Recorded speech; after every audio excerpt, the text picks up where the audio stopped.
Selamat pagi anak-anakku yang terkasih di dalam Tuhan. Berkah dalam semuanya. Selamat pagi Bu, Pagi berkah Bu, dalam. berkat dalam. Tentunya semuanya sehat ya, karena Ibu lihat semuanya sudah ceria, kembali semangat kembali. Kita berjumpa pada pagi hari ini untuk bersama-sama membahas, mempelajari, dan juga memahami tentang materi sakramen baptis. Ini dikhususkan untuk kelas 8 ya anak-anak.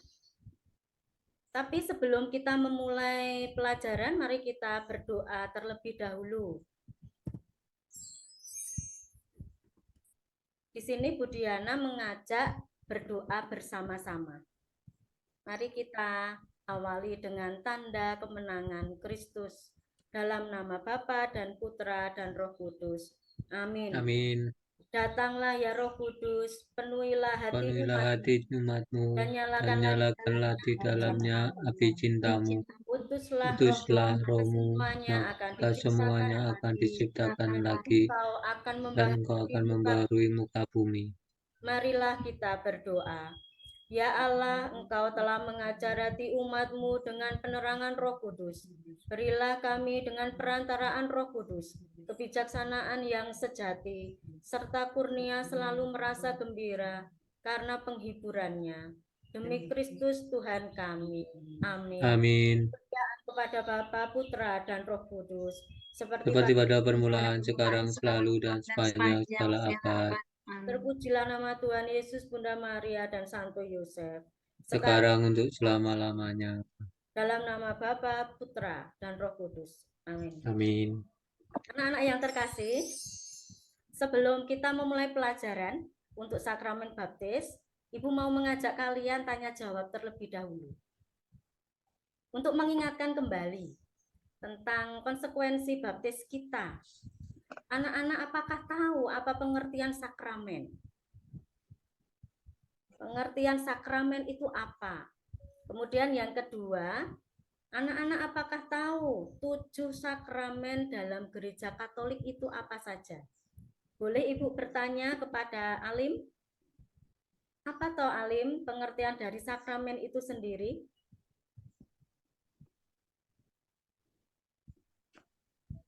Tidak terdengar.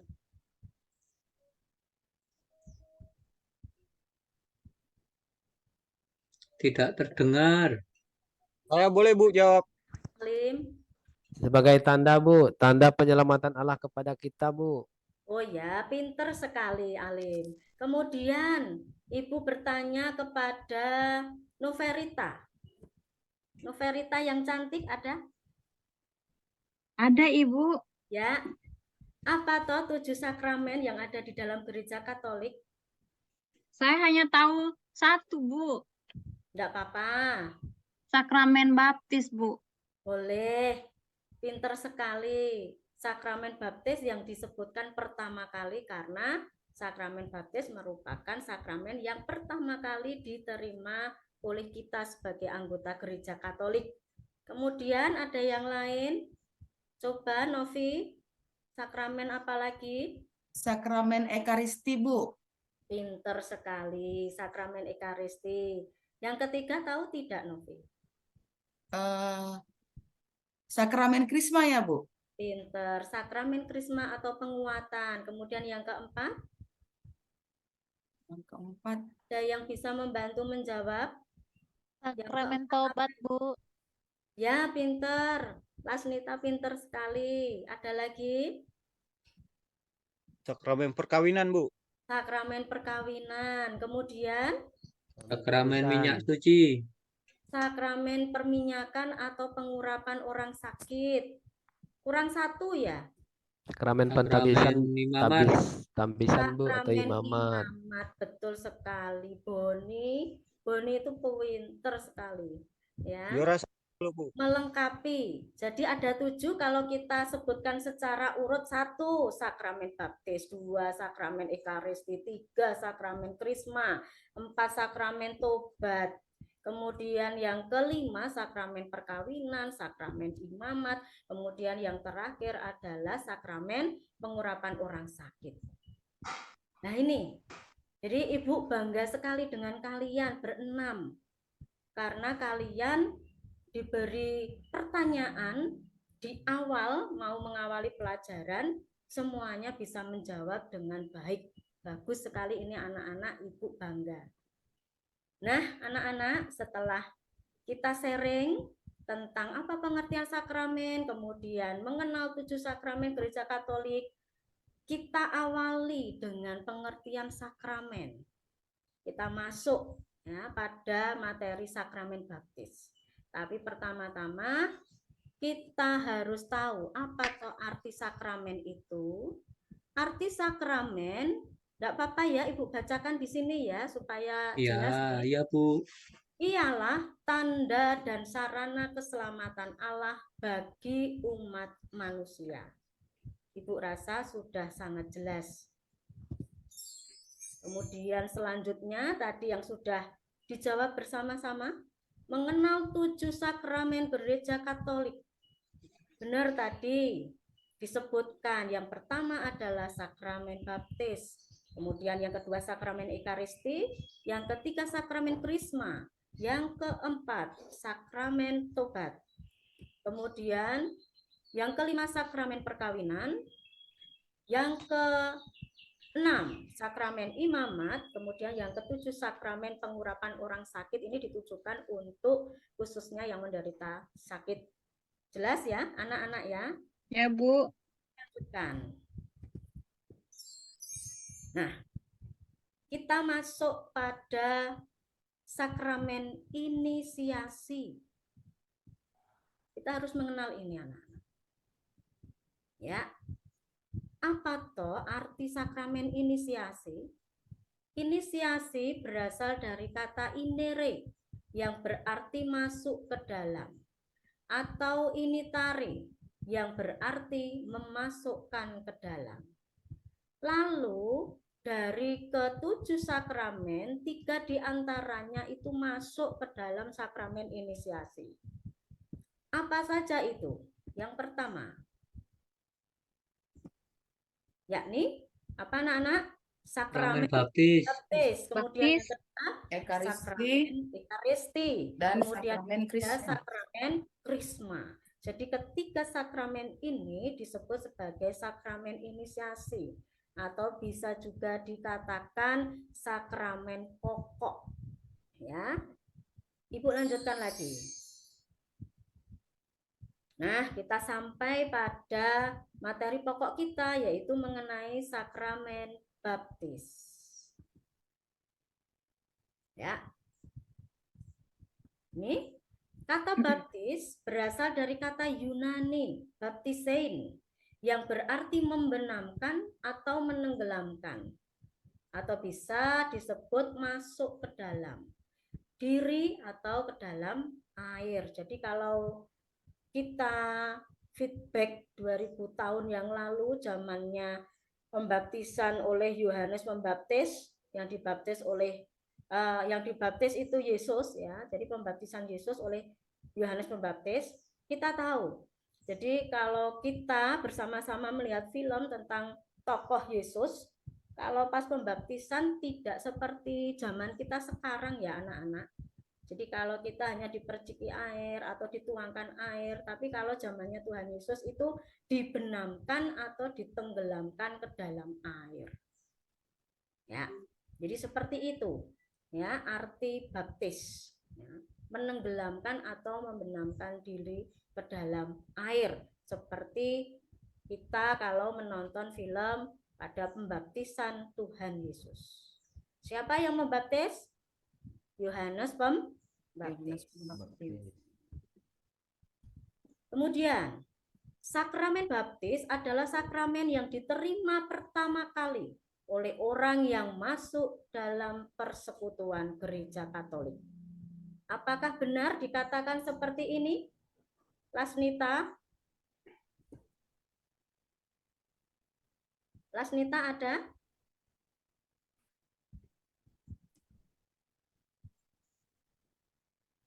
Andre?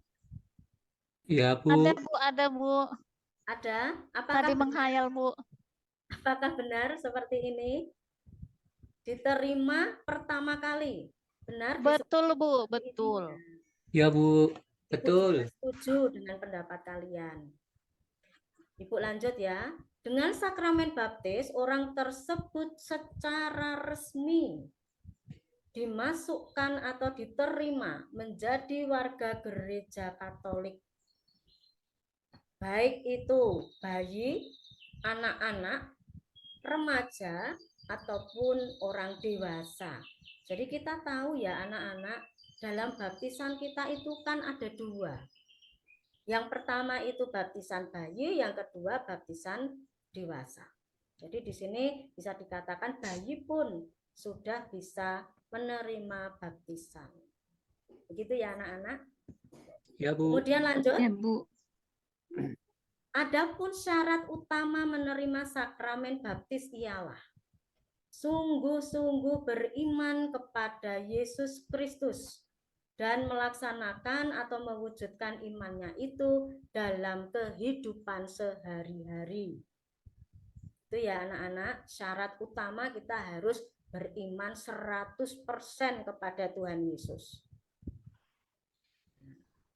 Setelah kita menyatakan diri 100% percaya kepada Tuhan Yesus, kita lalu mengikuti alur.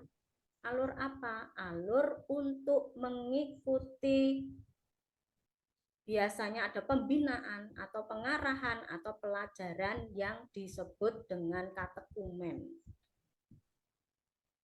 atau pembinaan calon baptis. Itu biasanya kalau di gereja Katolik secara umum nanti ada 3 tahap dan 4 masa yang akan dilalui oleh calon baptis. Begitu ya. Jadi syarat utamanya apa? Beriman kepada Yesus Kristus dulu. Baru setelah menerima pembaptisan, melanjutkan visi misi Yesus, yaitu apa? Mewujudkan iman, mewujudkan kasih dalam hidup sehari-hari. Itu konsekuensi dari baptis kita. Lanjut. Makna sakramen baptis.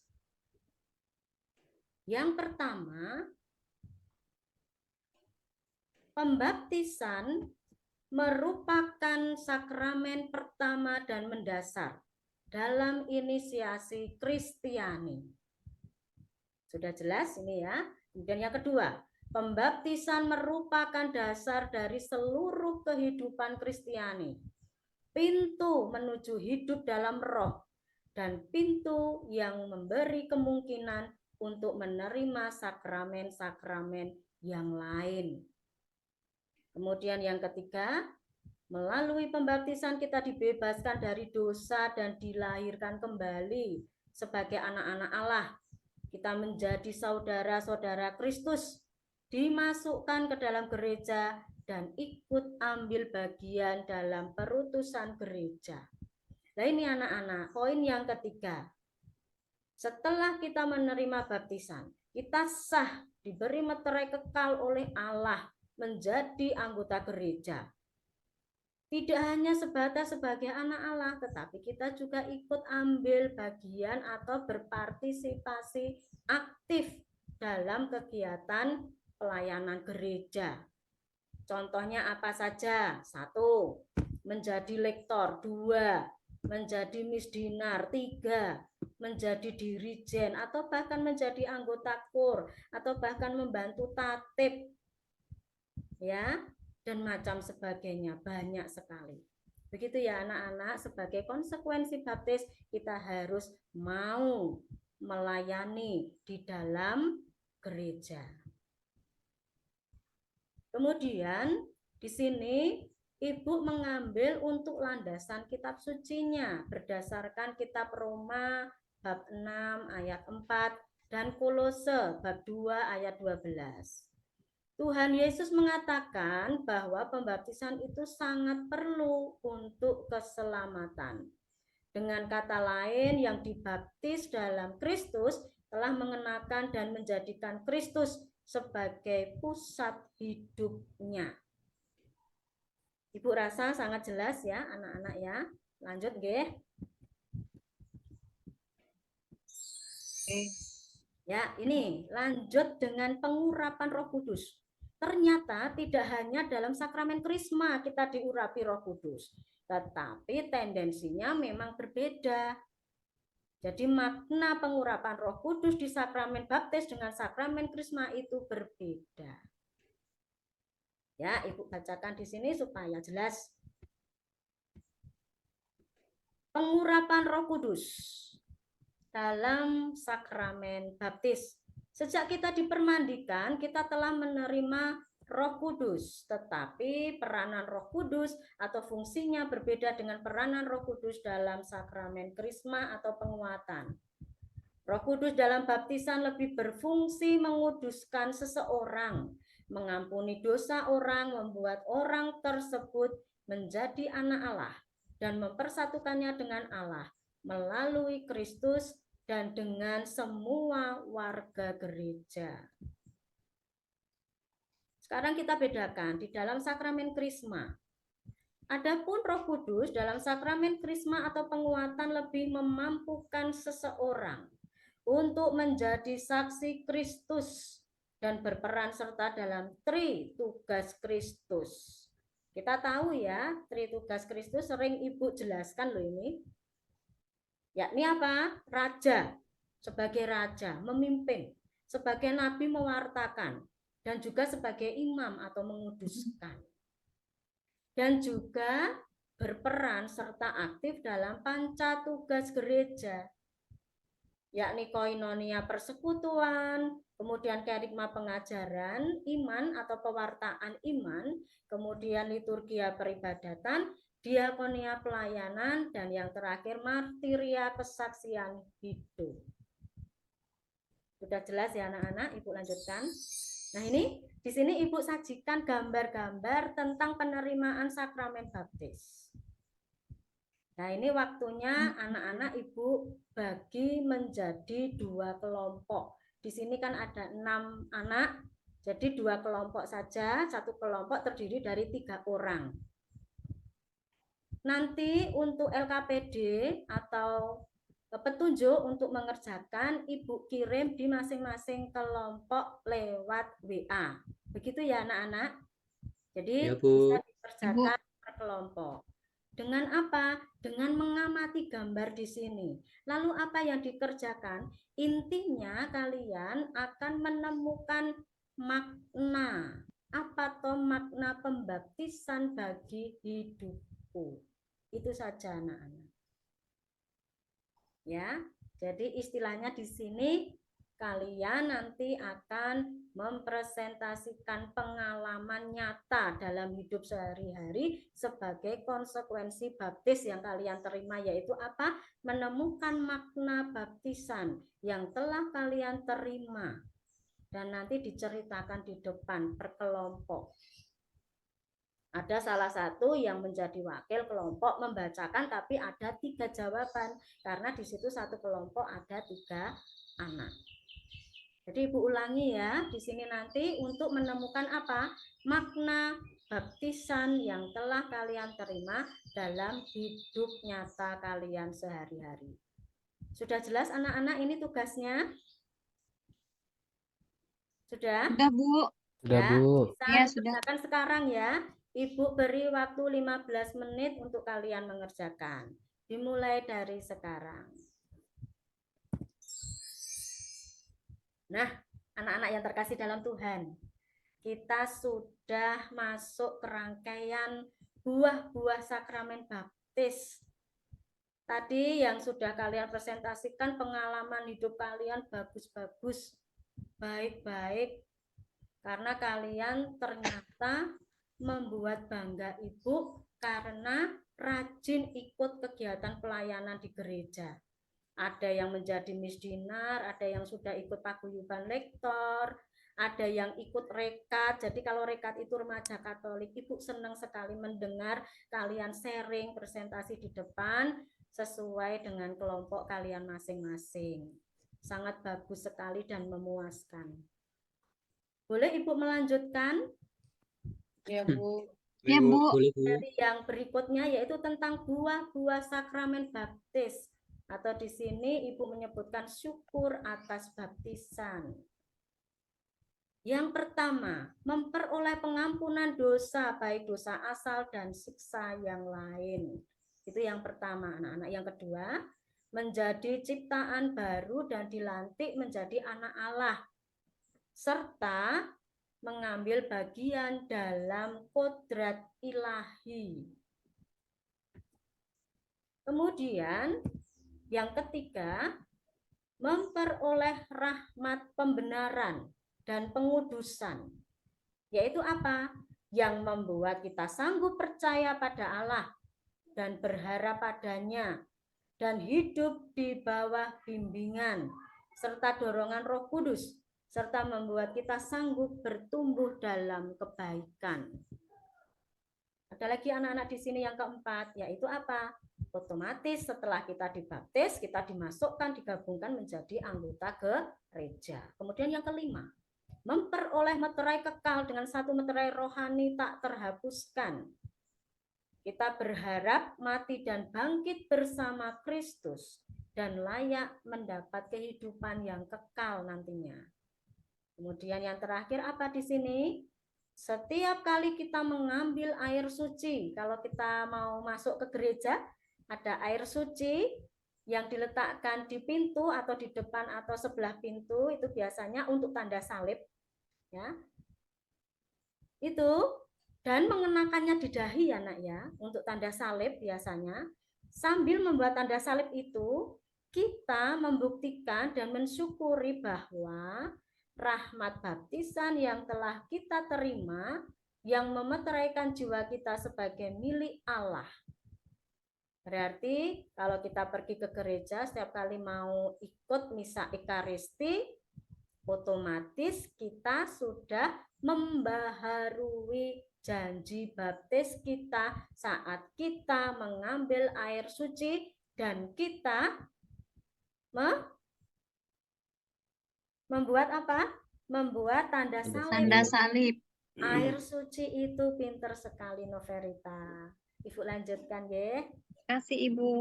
Ya, kembali kasih. Pencelupan ke dalam air dan keluarnya dari air menggambarkan turunnya Yesus ke dalam kematian dan kebangkitannya dari kematian. Yang di dalamnya kita telah disatukan dengan Dia untuk menjadi anak-anak Allah dan otomatis menjadi ahli waris kerajaannya. Itu anak-anak sudah sangat jelas Ibu bacakan, kalian bisa menyimak, mendengarkan dengan baik. Ibu lanjutkan. Ini Ibu mengambil landasan biblisnya ya anak-anak.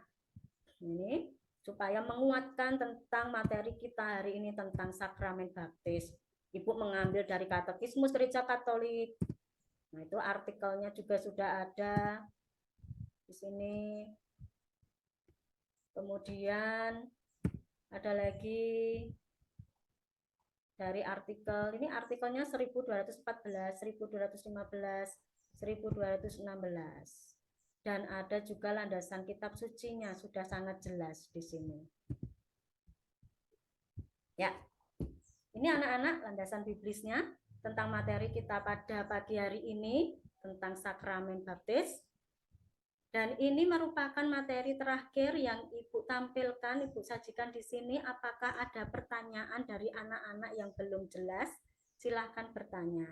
Ibu beri kesempatan. Apakah sudah jelas semuanya? Sudah Ibu. Sudah jelas. Oh ya, terima kasih kalau sudah sangat jelas. Berarti nanti kalau ada pertanyaan dari Ibu, atau pas ada ulangan harian kalian bisa menjawab dan mendapat nilai 100 semuanya ya. Amin. Amin. Ibu doakan kalian juga sukses semuanya. Kalau tidak ada pertanyaan, kita tutup untuk berdoa.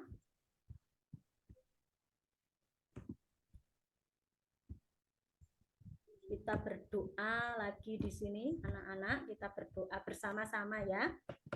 Doa pembuka dengan doa penutup sama, yaitu apa?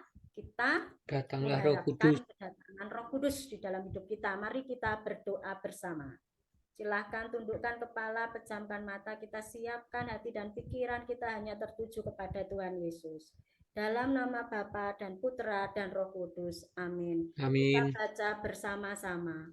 Datanglah ya Roh Datanglah ya Roh Kudus, Penuhilah hati Penuhilah hati umatmu. dan dan nyalakanlah nyalakanlah di dalamnya api cintamu.